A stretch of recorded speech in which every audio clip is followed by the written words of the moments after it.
YouTube channel bright बुद्धि में आप सभी का स्वागत है। तो हम घटना चक्र के क्लास में आज हम मध्यकालीन भारत का इतिहास पढ़ेंगे। इससे पहले हमने आधुनिक भारत का जो इतिहास है हमने समाप्त कर चुका हूँ।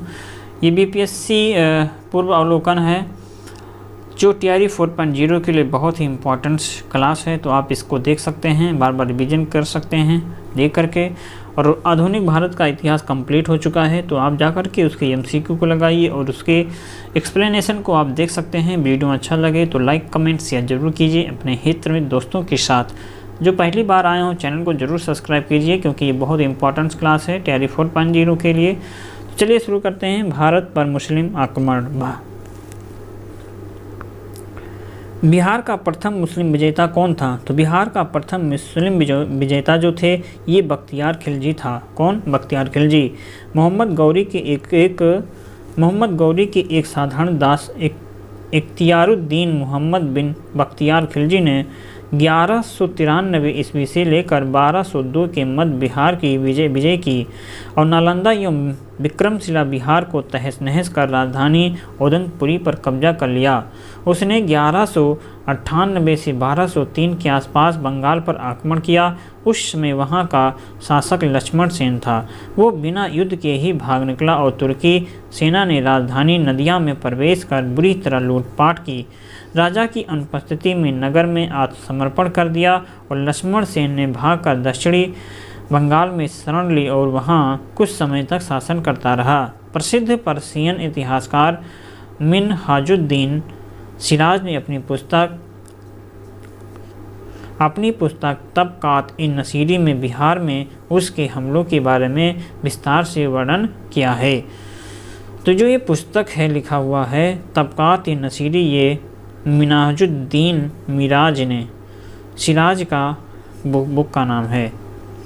बिहार पर बख्तियार खिलजी के हमले का पहला विवरण प्राप्त हुआ। बिहार पर बख्तियार खिलजी के हमले का पहला विवरण प्राप्त हुआ है तो ये भी तबकात-इ-नसीरी से प्राप्त होता है। बिहार का बख्तियार खिलजी के हमले का पहला विवरण किस बुक से प्राप्त हुआ? तबकात-इ-नसीरी से। जो इसके लेखक कौन हैं? तो मिनहाजुद्दीन सिराज हैं। नालंदा बिहार का विध्वंस किया था किसने? नालंदा बिहार का विध्वंस बख्तियार खिलजी के द्वारा किया गया था। बिहार में तुर्क सत्ता का वास्तविक संस्थापक कौन था? तो ये इब्न बख्तियार खिलजी था। बिहार में तुर्क सत्ता का जो वास्तविक संस्थापक है इब्न बख्तियार खिलजी। इब्न बख्तियार खिलजी बिहार में तुर्क सत्ता का वास्तविक संस्थापक था। भारत में मोहम्मद गौरी ने किसको प्रथम अख्ता प्रदान किया था? तो ये कुतुबुद्दीन ऐबक को प्रदान किया था। गौरी की विजयों के बाद शीघ्र ही उत्तर भारत में अख्ता प्रथा स्थापित हो गई। गौर के मोहम्मद शाम अर्थात मोहम्मद गौरी ने कुतुबुद्दीन ऐबक को 1191 में हांसी अख्ता या इख्ता प्रदान किया। इख्ता का मतलब प्रांत को प्रदान किया और 1192 से 1206 ईस्वी तक उसने गौरी की प्रतिनिधि के रूप में उत्तरी भारत के विजित भागों का प्रशासन संभाला और इस अवधि में ऐबक ने उत्तरी भारत में तुर्की शक्ति का विचार भी किया। मोहम्मद गौरी जो है गुजरात के चालुक्यों के द्वारा कब पराजित हुआ था? तो ये 1178 ईस्वी में पराजित हुआ। मोहम्मद गौरी 1178 में गुजरात पर आक्रमण किया। इस समय गुजरात का अहिलवाड़ चालुक्य शासक मूलराज द्वितीय था। उसने अपने भाई भीम द्वितीय को सेनापति बनाकर भेजा। साथ में उनकी माता नायका देवी भी थीं। माउंट आबू पर्वत के पास कास हद के मैदान में भीम द्वितीय ने मोहम्मद गौरी को पराजित कर दिया और ये मोहम्मद गौरी की भारत में पहली हार थी। दिल्ली सल्तनत या गुलाम वंश। गुलाम वंश का प्रथम शासक कौन था? तो गुलाम वंश का प्रथम शासक कुतुबुद्दीन ऐबक था। भारत में गुलाम वंश का प्रथम शासक कुतुबुद्दीन ऐबक 1206 से 1210 तक शासन किया था। वो ऐबक नामक तुर्की जनजाति का था। बचपन में उसे निसारपुर के काजी फखरुद्दीन अब्दुल अजीज़ कोकी ने एक दास के रूप में खरीदा था। काजी ने उसकी उचित ढंग से देखभाल की और सभी शिक्षाओं में पूर्ण कराया। ऐबक बचपन से ही अति सुरीले स्वर में कुरान पढ़ता था जिस कारण वह कुरान ख्वाह अर्थात कुरान का पाठ करने वाले के नाम से प्रसिद्ध हो गया। बाद में वो निसापुर से गजनी लाया गया, जहां उसे गौरी ने खरीद लिया। अपनी प्रतिभा, लगन और ईमानदारी के बल पर शीघ्र ही ऐबक ने गौरी का विश्वास प्राप्त किया। गौरी ने उसे अमीर आखूर के पद पर प्रोन्नत किया और यहीं से उसके जीवन का एक नया अध्याय प्रारंभ हुआ। वो दिल्ली का पहला तुर्क शासक था, यद्यपि वह लाहौर से ही शासन करता था। उसी को भारत में तुर्क राज का संस्थापक भी माना जाता है और गौरी की मृत्यु के बाद लाहौर के नागरिकों के द्वारा आमंत्रित करने पर वहां पहुंचकर शासन सत्ता अपने हाथ में लिया। यद्यपि उसने अपना राज्याभिषेक गौरी की मृत्यु के 3 माह पश्चात जून 1206 में कराया था। ऐबक ने कभी सुल्तान की उपाधि धारण नहीं की, उसने केवल मलिक और सिपह सलार की पदवियों से ही अपने संतुष्ट रखा। गौरी के उत्तराधिकारी गयासुद्दीन द्वारा मुक्ति पत्र प्राप्त करने के बाद नियम पूर्वक 1208 में ऐबक को दास्तां से मुक्ति मिली। कुतुबुद्दीन ऐबक की राजधानी कहाँ पर थी? तो उनकी राजधानी लाहौर थी। कुतुबुद्दीन ऐबक की जो राजधानी थी ये लाहौर थी। मोहम्मद गौरी की मृत्यु 1206 के बाद लाहौर के विशिष्ट जनों एवं अमीरों ने कुतुबुद्दीन ऐबक को सार्वभौम शक्तियाँ ग्रहण करने के लिए आमंत्रित किया था। उसने लाहौर जाकर सत्ता ग्रहण की तथा 1206 में औपचारिक रूप से सिंहासनारूढ़ हुआ। ऐबक की राजधानी लाहौर थी। गद्दी पर बैठने के बाद ऐबक के सामने सबसे बड़ी कठिनाई गौरी के दास और उसके राज्य के उत्तराधिकारी ताजुद्दीन यलदौश और नसीरुद्दीन कुबाचा की तरफ से थी। ऐबक ने अपनी बहन की शादी कुबाचा से कर उसे अपने पक्ष में कर लिया, किंतु यलदौश की तरफ से खतरा बना रहा। यही कारण था कि ऐबक सदा लाहौर में ही रहा, उसे दिल्ली आने का कभी अवसर नहीं मिला। मुस्लिम शासक जिसका साम्राज्य दार उल इल्जाम का एक भाग माना जाता था तो वो इल्तुतमिश थे। इल्तुतमिश के काल में 1229 में बगदाद के खलीफा ने इल्तुतमिश को खिल्लत प्रदान की। जब सल्तनत सैद्धांतिक रूप से बगदाद के खलीफा के अधीन दार उल इस्लाम का एक भाग बन गया। इल्तुतमिश ने बिहार में अपना प्रथम सूबेदार किसे नियुक्त किया था? तो ये मलिक जानी को नियुक्त किया था। इल्तुतमिश ने बिहार शरीफ एवं बाढ़ पर अधिकार कर राजमहल की पहाड़ियों में तेलिया गढ़ी के समीप हिंसामुद्दीन ऐवाज को पराजित किया और ऐवाज ने इल्तुतमिश की अधीनता स्वीकार कर ली। इल्तुतमिश ने ऐवाज के स्थान पर मलिक जानी को बिहार का सूबेदार नियुक्त किया। राजत्व के उसके सिद्धांत प्रतिष्ठा, शक्ति और न्याय के सिद्धांत पर आधारित थे। बलबन के बारे में ये सब किसने कहा था? तो ये जिया-उद-दीन बर्नी ने कहा था। राजत्व के उसके सिद्धांत प्रतिष्ठा, शक्ति और न्याय के सिद्धांतों पर आधारित थे। बलबन के बारे में ये सब जिया-उद-दीन बर्नी ने कहा था। बलबन के बारे में जिया-उद-दीन बर्नी ने कहा था कि राजतत्व उसके सिद्धांत प्रतिष्ठा, शक्ति और न्याय के सिद्धांत पर आधारित थे। बलबन दिल्ली सल्तनत काल के दौरान गुलाब वंश का एक शासक था। उसने रक्त एवं लोह की नीति अपनाई थी। वो प्रथम मुस्लिम शासक कौन था जिसने शासन के सिद्धांत को राजाओं के ईश्वरीय अधिकार सिद्धांत के समान प्रतिपादित किया था? तो वो था बलबन। बलबन प्रथम मुस्लिम शासक था जिसने शासन के सिद्धांत को राजाओं के ईश्वरीय अधिकार के सिद्धांत के समान प्रतिपादित किया। इसके अनुसार सुल्तान जो है पृथ्वी पर ईश्वर का प्रतिनिधि है और उसका स्थान पैगंबर के पश्चात है। राजा जिले अल्लाह या जिले इलाही अर्थात ईश्वर का प्रतिबिंब है। उसने पुत्र बुगरा खान से कहा था कि सुल्तान का पद निरकुंसता का सजीव प्रतीक है। किस दिल्ली सुल्तान ने रक्त एवं लोह की नीति अपनाई थी? तो बलबन ने अपनाया था।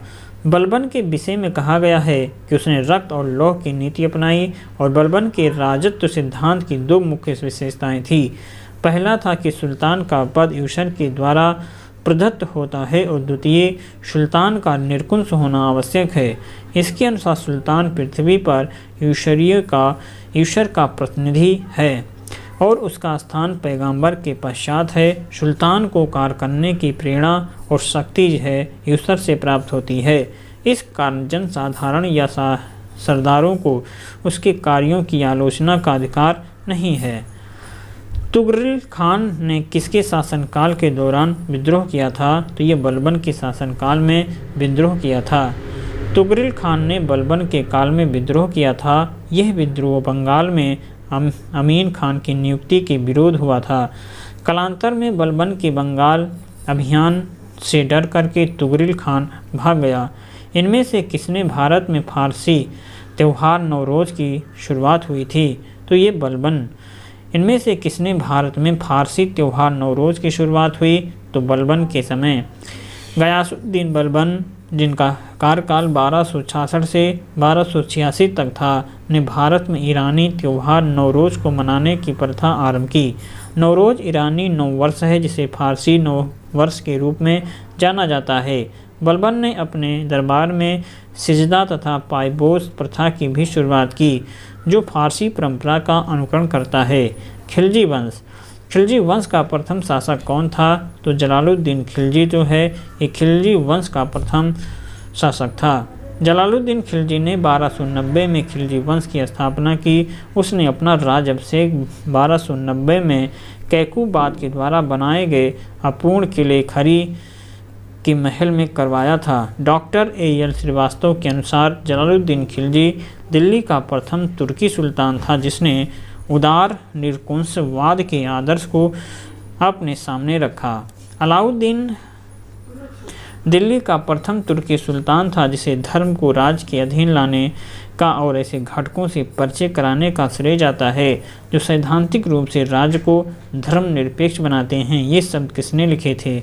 तो ये शब्द जो है A.L. श्रीवास्तव के द्वारा लिखा गया।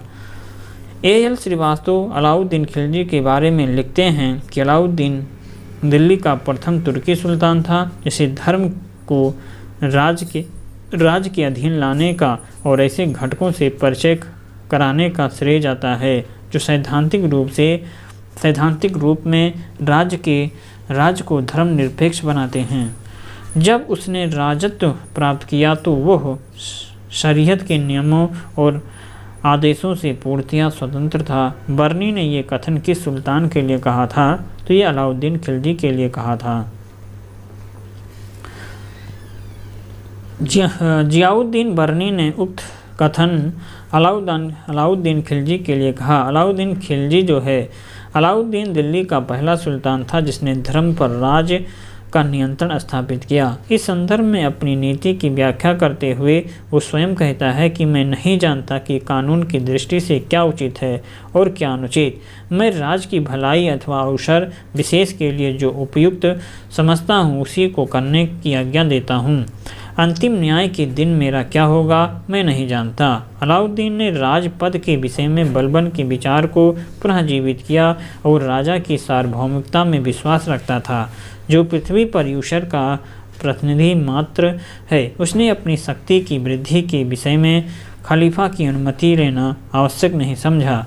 इसीलिए उसने खलीफा से अपने पद की मान्यता प्राप्त करने के संबंध में कोई याचना नहीं की। उसने अपने आप को यामीन उल खिलाफत नसीरी अमीर उल मोमिनीन बताया। इस प्रकार अलाउद्दीन दिल्ली का पहला सुल्तान था जिसने धर्म को राजनीति में हस्तक्षेप नहीं करने दिया।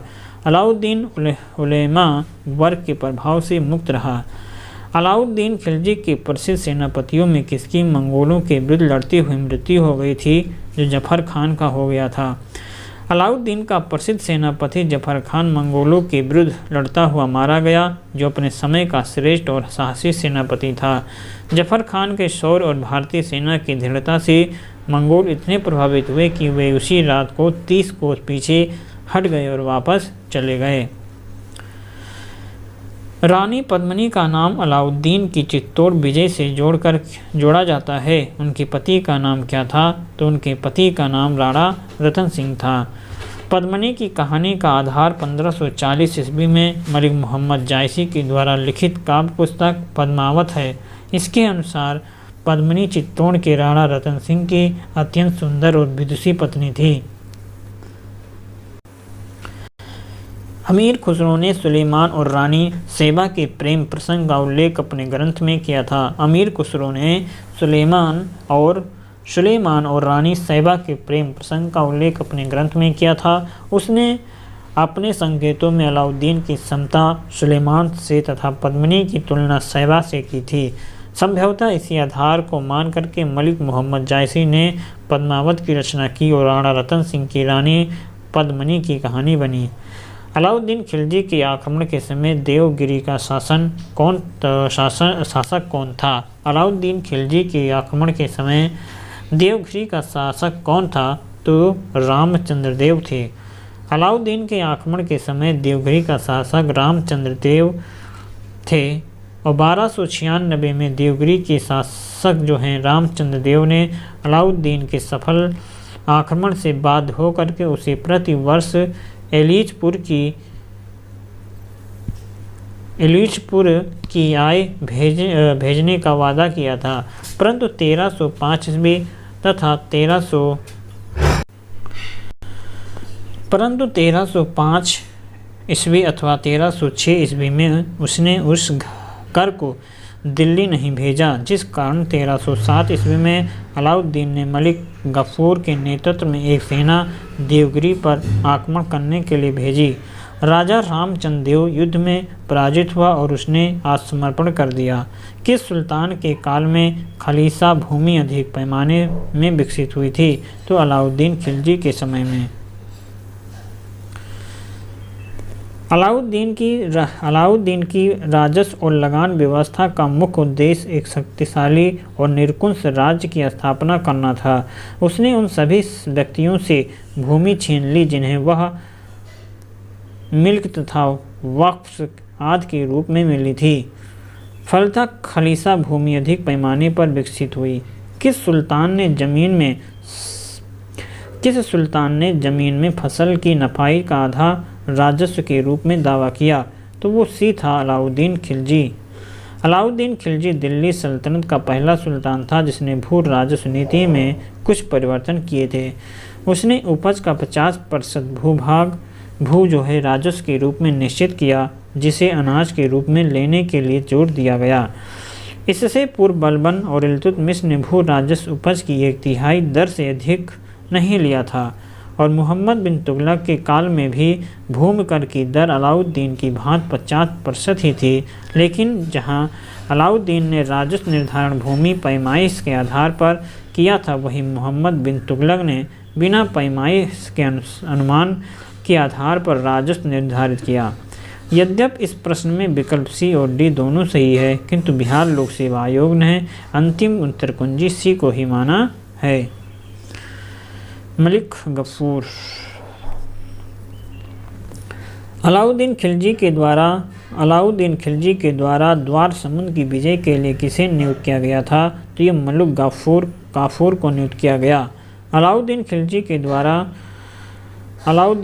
के द्वारा द्वार समुद्र की विजय के लिए मलिक गाफूर को नियुक्त किया गया था। कोयसल की राजधानी द्वार समुद्रम थी और वहाँ का शासक वीर बल्लाल तृतीय था। दक्षिण भारत की संपूर्ण विजय का श्रेय मलिक काफूर को जाता है।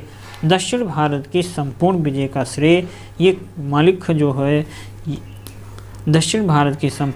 का श्रेय मलिक काफूर को जाता है। निम्नलिखित में से किस सुल्तान से निजामुद्दीन औलिया ने भेंट करने से इनकार कर दिया था?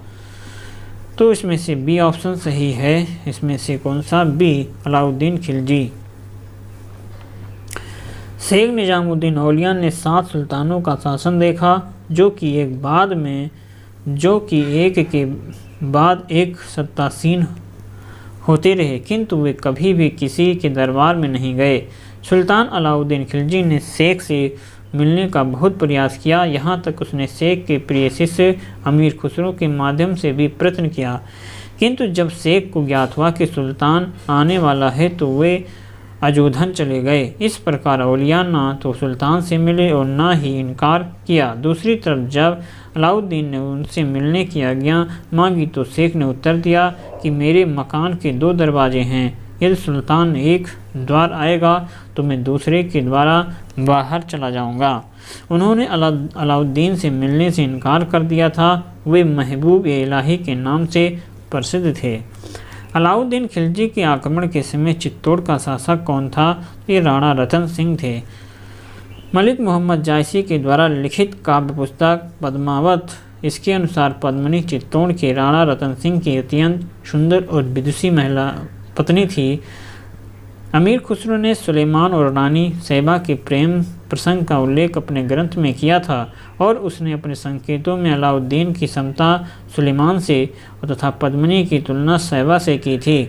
संभवतः इसी आधार को मान करके मलिक मोहम्मद जायसी ने पद्मावत की रचना की और राणा रतन सिंह की रानी पद्मिनी की कहानी बनी। सल्तनत काल में सार्वजनिक वितरण प्रणाली किसने प्रारंभ किया था? तो ये अलाउद्दीन खिलजी ने प्रारंभ किया था। सल्तनत कालीन शासक अलाउद्दीन खिलजी ने सार्वजनिक वितरण प्रणाली प्रारंभ की थी। आइए जानते हैं तुगलक वंश। निम्नलिखित में से किस सुल्तान ने बेरोजगारों को रोजगार दिलवाया था? तो ये फिरोज शाह तुगलक ने बेरोजगारों को रोजगार दिलवाया था। फिरोज शाह तुगलक ने सामान्य लोगों की भलाई के लिए कुछ उपकार के कार्य किए। नियुक्ति के लिए दफ्तर खोलकर तथा प्रत्येक मनुष्य के गुण एवं योग्यता की पूरी जांच पड़ताल के बाद यथासंभव अधिक से अधिक लोगों को नियुक्ति दे करके उसने बेकारी की समस्या को हल करने का प्रयास किया। निम्नलिखित में से किस सुल्तान के दरबार में सबसे अधिक गुलाम थे? तो ये फिरोज शाह तुगलक के समय थे। फिरोज तुगलक को दासों का बहुत शौक था। उसके समय दासों की संख्या संभवतः 1,80,000 तक पहुंच गई थी। उनकी देखभाल के लिए एक पृथक विभाग का गठन किया गया, दीवाने बदगान। उन दासों की शिक्षा का पूर्ण ध्यान रखा जाता था। फिरोज तुगलक के द्वारा स्थापित द्वार उल सफ़ा क्या था? फिरोज तुगलक के द्वारा स्थापित द्वार उल सफ़ा क्या था? तो ये खैराती अस्पताल था। राज्य के खर्च पर हज की व्यवस्था करने वाला पहला भारतीय शासक फिरोज तुगलक था। उसने दर उल सफ़ा नामक एक खैराती अस्पताल की स्थापना भी की। उसमें कुशल हकीम रखे। इन निम्नलिखित में से किस सुल्तान ने फलों की गुणवत्ता सुधारने के लिए उपाय किया था? तो ये फिरोज शाह तुगलक ने। फिरोज शाह तुगलक ने बागवानी में अपनी अभिरुचि के कारण दिल्ली के निकट लगभग 1200 नए बाग लगवाए। उसने बागों में फलों की गुणवत्ता सुधारने के भी उपाय किए। कश्मीर घाटी के अंतिम मुस्लिम शासक यूसुफ शाह चक, जिन्हें मुगल सम्राट का अकबर के द्वारा बिहार में निर्वासित किया गया था, दफन है कहाँ पे? तो वो नालंदा में दफन हैं। कश्मीर घाटी के अंतिम मुगल शासक यूसुफ शाह चक को मुगल सम्राट अकबर के द्वारा निर्वासित किया गया था। निर्वासन के दौरान यूसुफ शाह चक की मृत्यु 1592 में पुरी उड़ीसा में हुई, जिन्हें बाद में नालंदा बिहार में दफनाया गया। दिल्ली के किस सुल्तान ने सबसे ज़्यादा नहरों का निर्माण करवाया था? तो ये फिरोज शाह तुगलक ने करवाया था। फिरोज शाह तुगलक का शासनकाल भारत में नहरों के सबसे बड़े जाल का निर्माण करने के कारण प्रसिद्ध रहा। सिंचाई की सुविधा के लिए उसने 5 बड़ी नहरों का निर्माण करवाया। फिरोज तुगलक उलेमा वर्ग की स्वीकृति के पश्चात हक ये सभी नामक सिंचाई कर लगने वाला दिल्ली का प्रथम सुल्तान था। उन किसानों को जो सिंचाई के लिए शाही नहरों को पानी प्रयोग में लाते थे, अपनी पैदावार का 1/10 भाग अतिरिक्त कर के रूप में देना पड़ता था। तैमूर के आक्रमण के बाद भारत में किस वंश का शासक या शासन स्थापित हुआ था? तो ये हुआ था सैयद वंश का। तैमूर के आक्रमण ने दिल्ली सल्तनत एवं तुगलक वंश दोनों को ही नष्ट कर दिया गया और 1412 ईस्वी में नसीरुद्दीन महमूद शाह की मृत्यु के साथ ही तुगलक वंश का अंत हो गया और 1413 ईस्वी में सरदारों ने दौलत खान को दिल्ली का सुल्तान चुना, परंतु उसे खिद्र खान ने पराजित कर दिया। वो तैमूर के द्वारा नियुक्त लाहौर का सूबेदार था। तैमूर के आक्रमण के बाद 1414 में उसने दिल्ली पर अधिकार कर एक नए वंश सैयद वंश की नींव डाली, लोदी वंश। निम्नलिखित में से किस सुल्तान ने एक नगर बसाया जहां अब आगरा है? तो ये सिकंदर लोदी। 17 जुलाई 1489 को निजाम खान सुल्तान सिकंदर शाह के नाम से सिंहासन पर बैठा। वो लोदी वंश का महानतम शासक था और 1504 ईस्वी में सिकंदर लोदी ने राजस्थान के शासकों पर नियंत्रण के उद्देश्य से यमुना नदी के किनारे आगरा नामक नवीन नगर बसाया और इसे अपनी राजधानी बनाया। उसने कृषि और व्यापार की उन्नति के लिए प्रयत्न किया। नाप का पैमाना गज ए सिकंदरीज उसी के समय में आरंभ किया। उसने निर्धनों के लिए मुफ्त भोजन की व्यवस्था की। उसके समय में योग्य व्यक्तियों की एक सूची बना करके प्रत्येक 6 माह पश्चात उसके सामने प्रस्तुत की जाती थी। वो शिक्षित विद्वान था। उसके स्वयं के आदेश से एक आयुर्वेद ग्रंथ का फारसी में अनुवाद किया गया जिसका नाम फरहंग सिकंदरी रखा गया, जिसके समय में गायन विद्या का एक श्रेष्ठ ग्रंथ लद ए सिकंदर शाही की रचना हुई। सिकंदर लोदी शहनाई सुनने का बहुत शौकीन था। वो गुलरुखी उपनाम से कविताएं लिखता था। विजयनगर साम्राज्य।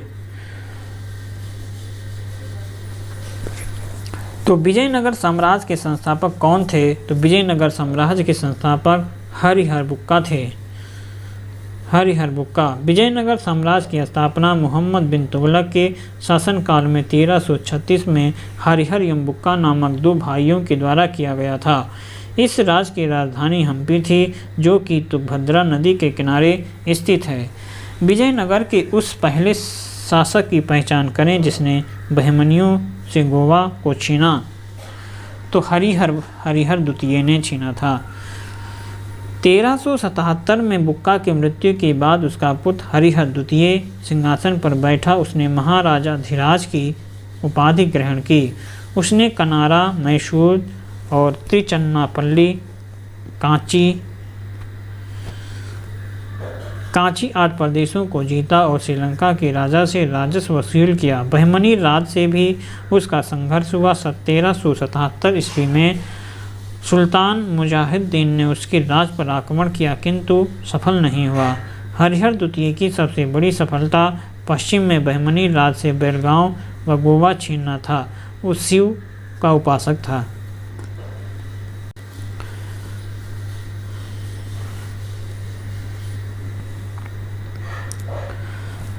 विजयनगर के राजा कृष्णदेव राय ने गोलकुंडा का युद्ध किस राजा के साथ लड़ा था? तो ये कुली कुतुब शाह के साथ लड़ा।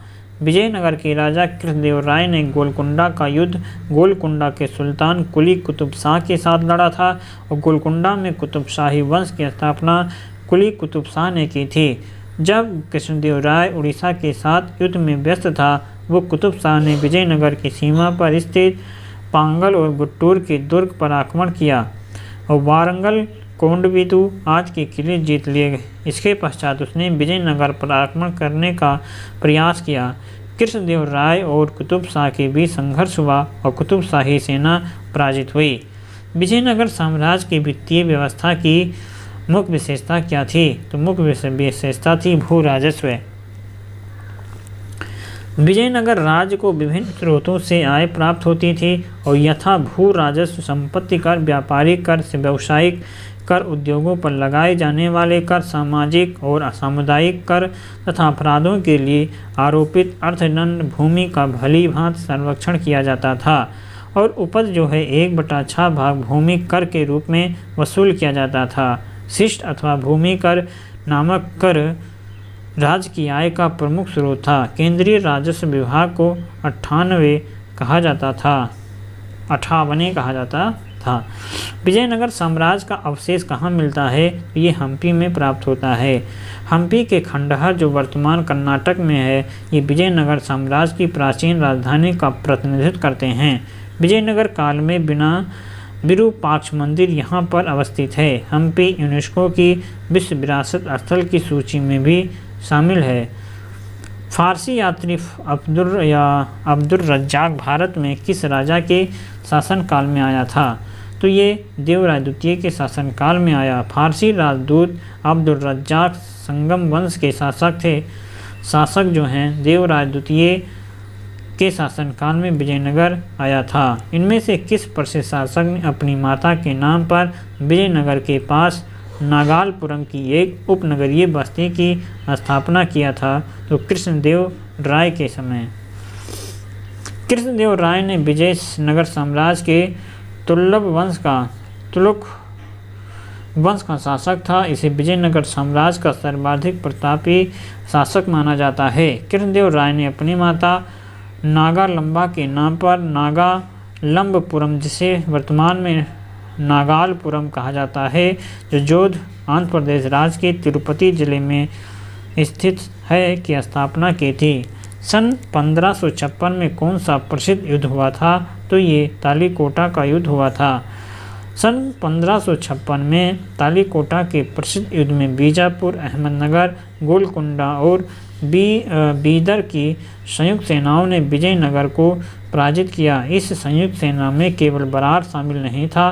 फरिश्ता के अनुसार यह युद्ध तालीकोटा में लड़ा गया, किंतु युद्ध का वास्तविक क्षेत्र राजसी एवं तंगड़ी नामक 2 ग्रामों के बीच था। तालीकोटा के युद्ध के समय विजयनगर का शासक सदा शिवराय था, किंतु वास्तविक शक्ति उसके मंत्री राम राय के हाथों में थी। राम राय एक योग्य सेनापति था। उसने बहमनी राज्य के प्रसिद्ध शासकों के मध्य फूट डालने का प्रयास किया, किंतु सफल नहीं हुआ। तालीकोटा के इस युद्ध में हुसैन निजाम शाह ने अपने हाथों से राम राय का वध कर दिया था।